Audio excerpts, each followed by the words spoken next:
नमस्कार, आप सभी का स्वागत इकोनॉमी टुडे में। मैं हूं मुकुल शर्मा। कारोबार जगत की तमाम खबरों से आपको रूबरू कराएंगे, लेकिन आइए सबसे पहले नजर डालते हैं टॉप लाइन्स पर। तीसरे कार्यकाल में 3 गुना गति से होगा काम। वाणिज्य उद्योग मंत्री पीयूष गोयल ने इंटरनेशनल इनोवेशन कॉन्क्लेव में किया ऐलान। कॉन्क्लेव में कृषि और दूसरे क्षेत्रों में ड्रोन तकनीक के इस्तेमाल पर हुआ मंथन। पुश-पुल तकनीक की 165 नई अमृत भारत ट्रेन चलाने की तैयारी में रेलवे बोर्ड। 130 किलोमीटर प्रति घंटे की तेज रफ्तार, प्रीमियम ट्रेनों से कम होगा किराया। देश में मकानों की रिकॉर्ड तोड़ बिक्री। पहली छमाही में बिक्री 11 साल के उच्च स्तर पर पहुंची। 1 करोड़ रुपए से महंगे मकानों की बिक्री में 50% से ज्यादा का इजाफा। और सप्ताह के आखिरी कारोबारी दिन आज गिरावट के साथ खुले भारतीय शेयर बाजार। कल सेंसेक्स ने अब तक के उच्चतम स्तर पर पहुंचकर रिकॉर्ड बढ़त दर्ज की थी। पहली बार सेंसेक्स अगर बात की जाए 80,000 के पार बंद हुआ। निफ्टी ने भी नए शिखर को छुआ। तो आज की टॉप लाइन्स आपने जानी। क्या कुछ खास कारोबार जगत की खास तौर से अगर बात की जाए और कैसे अगर बात करें देश में जब विकास की बात की जा रही है, काफ़ी महत्वपूर्ण होता है। और हमारे देश में जो अगर बात करते हैं ट्रेन की, जो कि लाइफलाइन कही जाती है, दरअसल केंद्र सरकार पुश-पुल तकनीक की 165 अमृत भारत ट्रेनें चलाने जा रही है। इनमें स्लीपर और जनरल कोच भी होंगे। इसकी विशेषता ये होगी कि अमृत भारत को पुश-पुल तकनीक से अधिकतम 130 किलोमीटर प्रति घंटे की रफ्तार से चलाया जाएगा।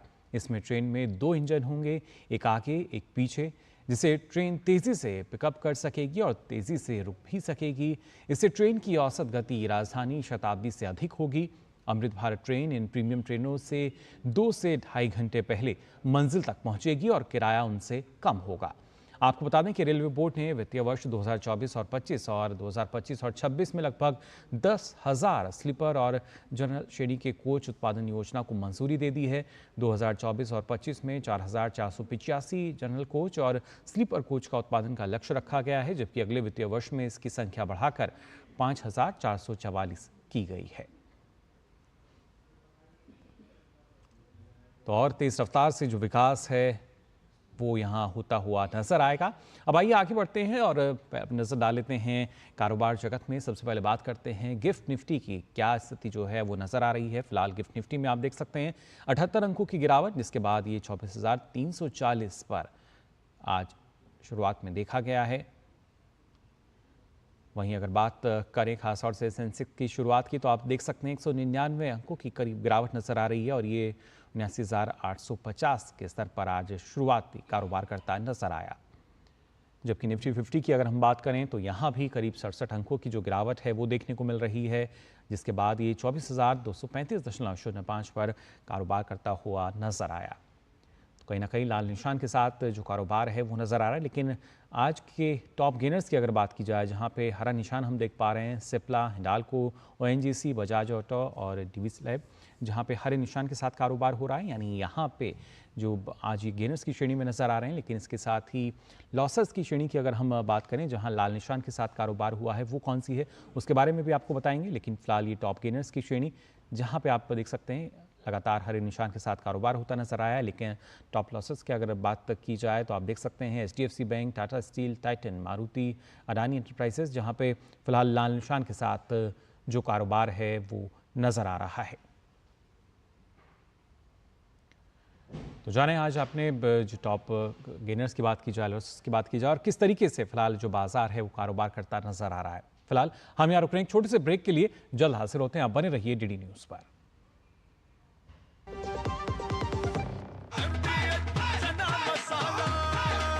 अब छोलिया हो या लोबिया, सफेद चने या काले चने, सब कुछ मजेदार बने। बात जब पीढ़ियों के लिए बनने वाले घर की हो तो जिम्मेदारी बड़ी हो जाती है। गैलेंट समझता है ये जिम्मेदारी। अब डबल एम रिब्स के साथ गैलेंट एडवांस टीएमटी रीबार, निर्माण का रियल हीरो। तो ब्रेक के बाद आप सभी का एक बार फिर स्वागत इकोनॉमी टुडे में। और आइए अब बात करते हैं आज के फोकस की।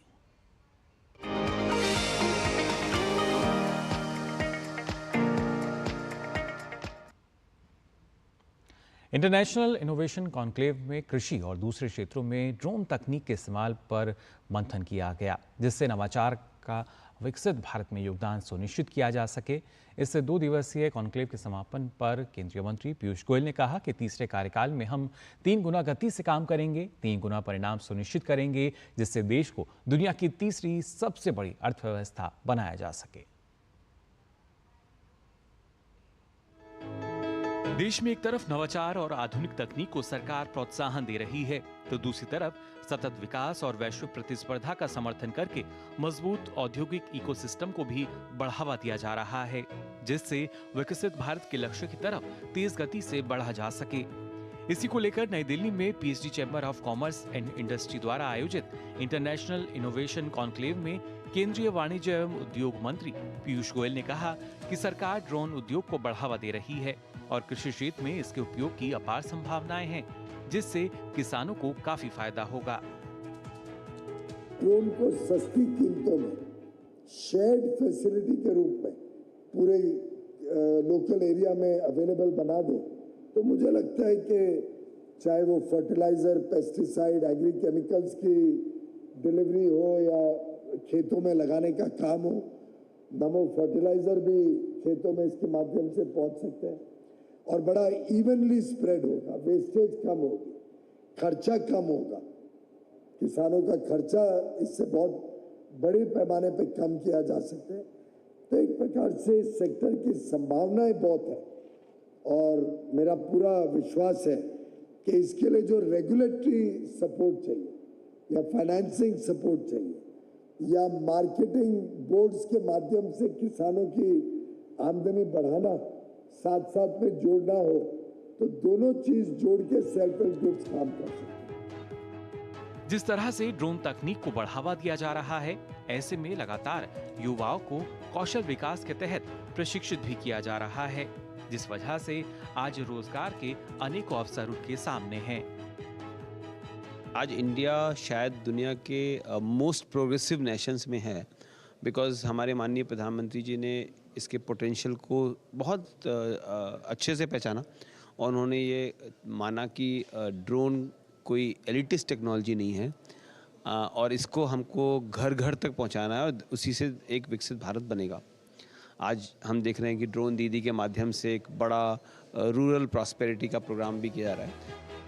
आने वाले समय में देश को विकसित बनाने में ड्रोन तकनीक महत्वपूर्ण भूमिका निभाती नजर आएगी, क्योंकि इसके जरिए न सिर्फ ड्रोन दीदी पहल से महिलाएं सशक्त हो रही हैं, बल्कि युवाओं को भी रोजगार के लाखों नए अवसर मिल रहे हैं। साथ ही नवाचार को बढ़ावा देने के लिए इंटरनेशनल इनोवेशन कॉन्क्लेव जैसे आयोजन देश के विकास में अपनी सार्थक भूमिका निभाते हुए नजर आएंगे। Bureau report, DD news. तो आधुनिक तकनीक की बात करें, नवाचार ये काफ़ी महत्वपूर्ण है, इस पर आगे हम चर्चा भी करेंगे। लेकिन इसके साथ साथ देश में कारोबारी सुगमता को बढ़ाने के लिए सरकार के प्रयासों के तहत केंद्रीय मंत्री पीयूष गोयल ने महिला उद्यमियों के लिए लाइसेंस फीस में 80% और एमएसएमई के लिए शुल्क में 50% की कटौती का ऐलान किया है। इसके अलावा उन्होंने कहा कि भविष्य में आम आदमी के लिए पेट्रोल पंप का लाइसेंस हासिल करना आसान हो जाएगा। केंद्र की मोदी सरकार पेट्रोल पंप से जुड़े नियमों में बदलाव करने जा रही है। इसके बाद पेट्रोल पंप को आबादी वाले इलाकों में 30 से 50 मीटर के दायरे में भी चलाने की मंजूरी मिल सकेगी। वाणिज्य और उद्योग मंत्री पीयूष गोयल ने कारोबारी सुगमता को बढ़ाने के लिए हितधारकों के साथ चर्चा की थी। वाणिज्य और उद्योग मंत्रालय में सचिव राजेश कुमार सिंह ने नए नियमों के बारे में जानकारी दी।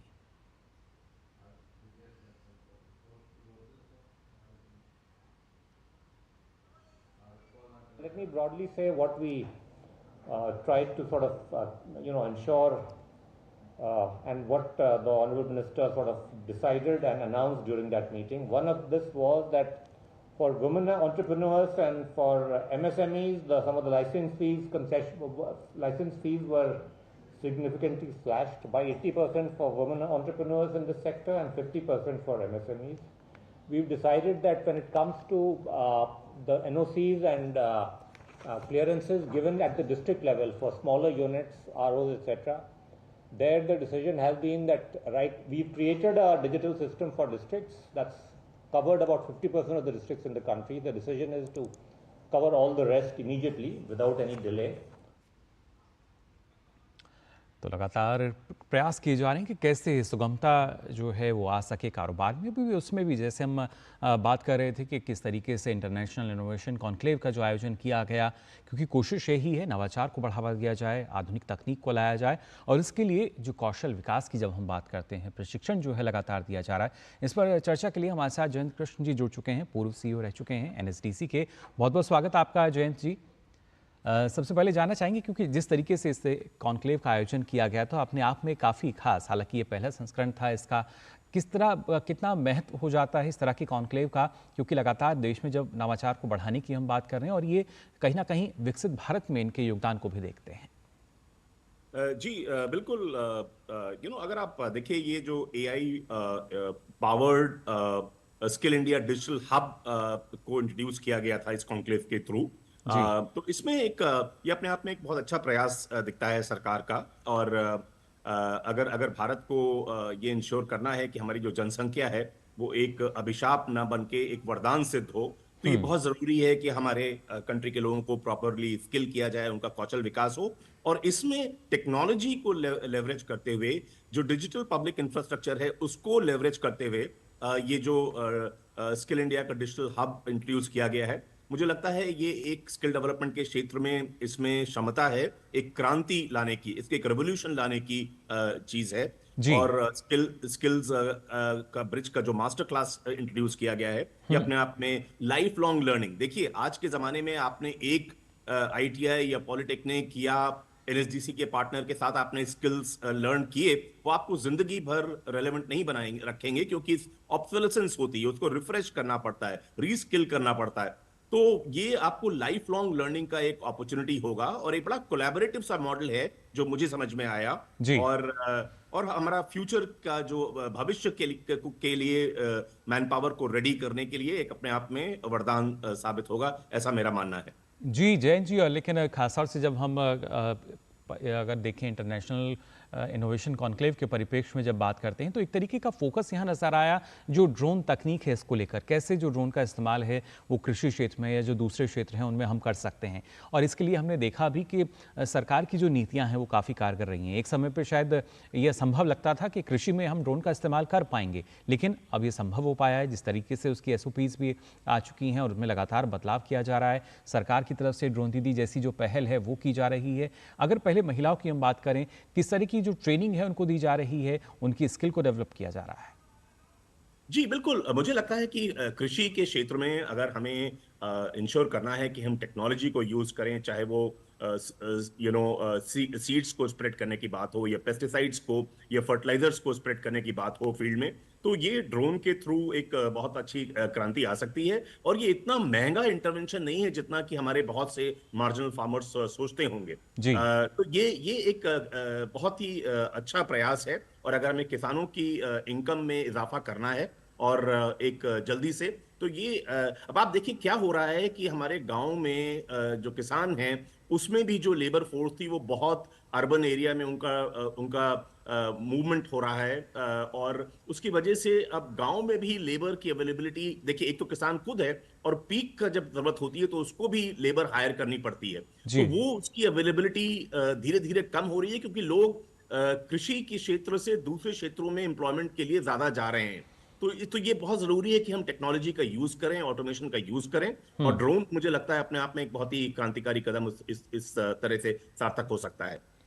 जी बिल्कुल जयंत जी, और इसके साथ साथ क्योंकि जब हम बात करते हैं युवाओं को लेकर, स्किल इंडिया की जो पूरा कार्यक्रम है वो आपने भी देखा है कि किस तरीके से शुरुआत की गई अलग अलग चरणों की, और एक तरीके से काफ़ी सफल रहा है। जो युवा हैं उनको रोज़गार में काफ़ी मदद मिली है, आत्मनिर्भर बनने में काफ़ी मदद मिली है। लेकिन जब ड्रोन जैसी तकनीक, क्योंकि एक समय पे देखा जाए तो एक बिल्कुल नई तकनीक के रूप में अब, लेकिन कहीं ना कहीं एक रुझान जो है वो युवाओं का नज़र आता है इसके बारे में जानने के लिए। और ख़ासतौर से जब अगर हम बात करते हैं NSDC की, जो कि एक जिम्मेदारी अपनी यहाँ निभा रही है कि जो युवा हैं उनको प्रशिक्षित किया जा रहा है और कहीं ना कहीं आत्मनिर्भर बनाया जा रहा है। जी जी जी बिल्कुल। ये एक बहुत बड़ा प्रयास है। मैं अगर आपको कुछ डेटा दूं तो आज से 10-12 साल पहले करीब भारत में 10 लाख लोग साल भर में ITI, पॉलिटेक्निक्स और बाकी सेक्टर्स को मिलाकर स्किल होते थे। वो नंबर पिछले 10 सालों में बढ़ के 1 करोड़ पर एनम को क्रॉस कर गया है। जो सालाना नंबर है वो 1 करोड़ से ज्यादा है। जी। और चाहे वो प्रधानमंत्री कौशल विकास योजना हो या अलग अलग योजनाओं के मार्फत से, तो ये इस नंबर को और बढ़ाने की जरूरत है, इसमें गुणवत्ता लाने की जरूरत है। क्योंकि किसी भी क्षेत्र में देखिए, ये जरूरी नहीं है कि आपको स्किल डेवलपमेंट सिर्फ वेज एम्प्लॉयमेंट के लिए चाहिए हो। आपको एंटरप्रेन्योर बनना है, आपको स्टार्टअप बनना है, आपको अच्छी तरह से खेती करनी है, या कोई भी क्षेत्र हो उसमें स्किल्स की जरूरत होती है। और ये मिशन अपने आप में मुझे लगता है जिस तरह से काम कर रहा है, एक मील का पत्थर साबित होगा आने वाले समय में। जी बिल्कुल जयंत जी, और खासतौर से जब हम स्टार्टअप की बात करते हैं तो कहीं ना कहीं स्किल के बाद ही जब उनका जो युवा हैं उनका जो कौशल है निखारा गया, कौशल विकास किया गया, तभी हम मान के चल रहे हैं कि उसके बाद से ही जो स्टार्टअप का एक इकोसिस्टम है वो एक मजबूत स्थिति में हमें खड़ा हुआ नजर आता है। जी बिल्कुल। अगर आप देखिए तो भारत इस समय पूरे विश्व में तीसरा सबसे अच्छा रॉबस्ट इकोसिस्टम है स्टार्टअप्स के लिए। इसमें हम लोग सिर्फ यूएस और चाइना से पीछे हैं। और हर तरह से, जिस तरह से हर महीनों में, कपल ऑफ मंथ्स में आपको लगता है कि और भी यूनिकॉर्न बनते हैं स्टार्टअप्स, तो बहुत सा अपने आप में चीजें हैं। तो मुझे लगता है हर इसमें एक बहुत जरूरी चीज है, चाहे वो इंजीनियरिंग की पढ़ाई हो, चाहे आईटीआई की पढ़ाई हो, चाहे वो पॉलिटेक्निक की पढ़ाई हो, या इवन जो शॉर्ट टर्म स्किलिंग होती है उसके प्रोग्राम्स हैं, उसमें एंटरप्रेन्योरशिप को डेवलप करने का एक मॉड्यूल कई जगह शामिल हो गया है। जहां नहीं हुआ है उनको शामिल करने की जरूरत है। न्यू एजुकेशन पॉलिसी में भी इसका जिक्र है। तो ये बहुत जरूरी है कि ऐसा नहीं है कि आप उसमें इंजीनियरिंग के साथ में या आईटीआई के साथ में उन्हें एक परफेक्ट एंटरप्रेन्योर के लिए जो भी चाहिए होता है वो पढ़ा सकते हैं, लेकिन आपको एक बेसिक फ्रेमवर्क समझाया जा सकता है कि फाइनेंस कैसे रेज होता है, मार्केटिंग कैसे होती है, प्रोडक्शन में क्वालिटी कंट्रोल कैसे होता है, इस तरह की जो मोटी मोटी जो फाइनेंस फंड्स कैसे रेज किए जाते हैं, कैसे बैंक से लोन लिया जाता है, चाहे वो मुद्रा हो या किसी और नॉर्मल बैंक से लोन हो। तो इन सब की एजुकेशन एक बहुत जरूरी है। इससे क्या होता है कि बहुत से लोग जो एक अपना स्टार्टअप या अपना बिजनेस या एंटरप्रेन्योर बनना चाहते हैं, और उनको पता ही नहीं होता, क्योंकि वो उस बैकग्राउंड से नहीं आते, फैमिली बैकग्राउंड उनका ये नहीं होता जहां पे बिजनेस और इंडस्ट्री चल रही हो। तो वो उनको अगर इस तरह की एजुकेशन में ये मेन स्ट्रीम किया जाए, एंटरप्रेन्योरशिप एजुकेशन, जो कुछ जगह हुआ भी है, तो मुझे लगता है ये बहुत ही और भी ज्यादा जो हमारा ऑलरेडी रॉबस्ट स्टार्टअप का इकोसिस्टम है उसको और भी ज्यादा मजबूत और सक्षम बनाएगा। जी जयंत जी, बिल्कुल। ना सिर्फ स्टार्टअप की हम बात करें, और इसके साथ साथ एआई का भी हमने देखा था किस तरीके से ग्लोबल इंडिया एआई समिट अभी हाल ही में हुआ, और प्रयास यही की जा रहे हैं कि आधुनिक तकनीक जो है उसका इस्तेमाल हम कैसे कर सकते हैं देश को विकसित बनाने में। इसके साथ साथ ड्रोन टेक्नोलॉजी की जहां तक बात की जाए, किस तरीके का एक योगदान जो है वो अर्थव्यवस्था में नज़र आएगा, क्योंकि जाहिर तौर पर ग्रामीण अर्थव्यवस्था की अगर बात की जाए वहाँ तो बदलाव हम देख रहे हैं, लेकिन जब पूरे देश की अर्थव्यवस्था की बात करते हैं, किस तरह का योगदान आप देखते हैं इसका? ड्रोन्स का, राइट जी, ड्रोन्स का। तो ड्रोन्स का योगदान देखिए, अभी कृषि के बारे में एक छोटी सी बात हुई कि किस तरह से कृषि के क्षेत्र में हम उसको यूज कर सकते हैं किसानों के इनकम को ऑगमेंट करने के लिए। और जो बहुत से किसान डरते हैं कि शायद ये बहुत महंगा इंटरवेंशन है, ऐसा नहीं है।